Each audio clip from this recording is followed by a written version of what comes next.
Students, आज आपके सामने नया चैप्टर स्टार्ट कर रहे हैं, कोयला और पेट्रोलियम, कक्षा 8वीं का अध्याय 5।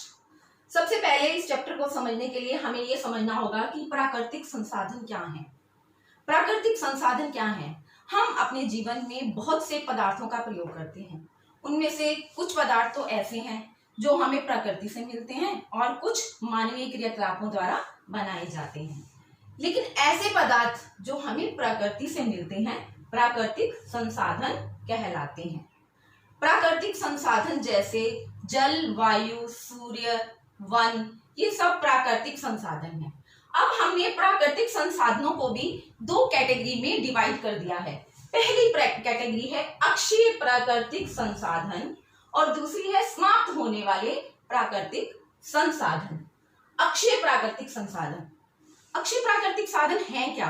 अक्षय, जिनका कभी क्षय ना हो सके। अक्षय प्राकृतिक साधन वो संसाधन हैं जो प्रकृति में असीमित मात्रा में उपस्थित हैं और मानवीय क्रियाकलापों द्वारा समाप्त नहीं हो सकते, जैसे सूर्य का प्रकाश और वायु और जल।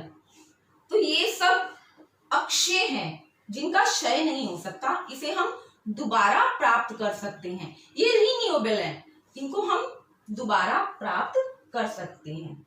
लेकिन कुछ ऐसे भी हैं प्राकृतिक संसाधन जो समाप्त होने वाले हैं। तो समाप्त होने वाले प्राकृतिक संसाधनों में कौन से हैं? वन, वन्य जीवन, कोयला, पेट्रोलियम। तो समाप्त होने वाले प्राकृतिक संसाधन ऐसे संसाधन हैं जिनकी स्रोतों की मात्रा सीमित है और ये मानवीय क्रियाकलापों द्वारा समाप्त हो सकते हैं। तो सबसे पहले हम अक्षय प्राकृतिक संसाधन के उदाहरणों को लेते हैं। सबसे पहले सूर्य, सूर्य का प्रकाश।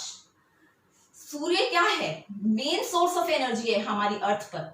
तो ये मेन सोर्स ऑफ एनर्जी से हम क्या कर सकते हैं? इसका यूज हम सोलर पैनल में कर सकते हैं, सोलर कुकर में कर सकते हैं और इसके अनेकों उपयोग हैं। तुम्हें पता है सूर्य के प्रकाश के बिना तो हमारा जीवन संभव ही नहीं है, लेकिन ये अक्षय है, हम अनलिमिटेड प्रयोग कर सकते हैं। सेकंड, वायु। वायु की गतिज ऊर्जा को इलेक्ट्रिकल ऊर्जा में, विद्युत ऊर्जा में बदल सकते हैं। पवन चक्की, इसका उदाहरण है पवन चक्की। पवन चक्की क्या है? पवन चक्की ऐसा यंत्र है जो वायु की गतिज ऊर्जा को इलेक्ट्रिकल ऊर्जा में, विद्युत ऊर्जा में बदलती है। जल, जल की गतिज ऊर्जा से भी हम विद्युत का निर्माण कर सकते हैं। तो ये सब अक्षय प्राकृतिक संसाधन है।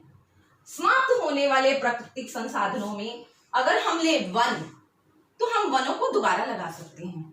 अगर हम ले वन्य जीवन, तो हम वन्य जीवन को संरक्षण करके उसकी भी हम देखभाल कर सकते हैं। लेकिन जब हमारे पास नाम आता है कोयला और पेट्रोलियम, तो हमें उनका बुद्धिमत्तापूर्वक प्रयोग करना ही होगा। क्यों? क्योंकि ये फैक्ट्रियों में नहीं बनाए जा सकते। इनको बनाने के लिए तो लाखों करोड़ों वर्ष चाहिए। तो ऐसे संसाधन जिनको लाखों करोड़ों वर्षों के बाद हमने पाया है, इनको हमें कंजर्व रखना है। आइए आपको ये एक एक्टिविटी से समझाएं। अगर हम इसे कोयला और पेट्रोलियम का भंडार मान लें और इसको पहली पीढ़ी, दूसरी पीढ़ी और तीसरी पीढ़ी माने, पहली पीढ़ी के मुकाबले दूसरी पीढ़ी में जनसंख्या तीसरी पीढ़ी में बढ़ती ही जाएगी। अगर हम इसे कोयला मान लें और इसे पेट्रोलियम मान लें, तो पहली पीढ़ी समझदारी पूर्वक से प्रयोग नहीं कर रही, तो इसको ये सब मिल जाएगा और ये दूसरी पीढ़ी के लिए इतना ही बच जाएगा। दूसरी पीढ़ी अगर समझदारी से इसका प्रयोग नहीं करेगी, बहुत ज़्यादा अनलिमिटेड प्रयोग करेगी, तो दूसरी पीढ़ी के बाद तीसरी पीढ़ी वालों के लिए सिर्फ इतना ही बच जाएगा। जैसा कि आपने एक्टिविटी में देखा, हमें इन संसाधनों का प्रयोग बहुत ही समझदारी से करना होगा, नहीं तो हमारे आने वाली पीढ़ियां इनसे वंचित रह जाएंगी। आइए नेक्स्ट टॉपिक स्टार्ट करते हैं। कैसे बना? कोयला का तो आप सब जानते ही हैं, कोयला पत्थर जैसा कठोर और काले रंग का होता है। इसे हम ईंधन के रूप में इस्तेमाल करते हैं। पुराने जमाने में रेल के इंजन चलाने के लिए ईंधन के रूप में कोयले का ही इस्तेमाल होता था। आजकल पावर प्लांट्स में कोयले का ईंधन के रूप में इस्तेमाल होता है। अच्छा, कोयले की कहानी बड़ी ही इंटरेस्टिंग है। कोयला बना कैसे? कोयला लगभग 300 मिलियन वर्ष पूर्व पृथ्वी के निचले जलीय क्षेत्रों में घने वन थे। बाढ़ जैसे प्राकृतिक प्रक्रमों के कारण ये वन मृदा में दब गए और पृथ्वी के निचले हिस्से में दबने के कारण उच्च ताप और उच्च दाब के कारण ये धीरे धीरे कोयले में परिवर्तित हो गए। क्योंकि ये मृत पेड़ पौधे जीव जंतु से बना है, इसलिए इसे जीवाश्म ईंधन भी कहते हैं। कार्बनीकरण, क्योंकि कोयला कार्बन का एक शुद्ध रूप है और शुद्ध रूप मृत वनस्पति के धीरे प्रक्रम द्वारा कोयले में परिवर्तन को कार्बनीकरण कहते हैं। ये औद्योगिक प्रक्रम से मुख्य उत्पाद प्राप्त किए जाते हैं: कोक, कोलतार और कोयला गैस। अब हमारा नेक्स्ट टॉपिक है पेट्रोलियम। हमारा लास्ट टॉपिक है पेट्रोलियम कैसे बना। पेट्रोलियम की कहानी भी कोयले ही जैसी है। लाखों करोड़ों वर्ष पूर्व पेट्रोलियम का निर्माण समुद्र में रहने वाले जीवों से हुआ। जब ये जीव मृत हुए, इनके शरीर समुद्र के पैंदे में जम गए और लाखों वर्ष में उच्च ताप और उच्च दाब के कारण ये पेट्रोलियम में बदल गए। पेट्रोलियम एक गाढ़े रंग का तरल पदार्थ होता है। इसको कारखाने में परिष्कृत किया जाता है और परिष्करण के दौरान हमें पेट्रोलियम के निम्न संघटक प्राप्त होते हैं: एलपीजी।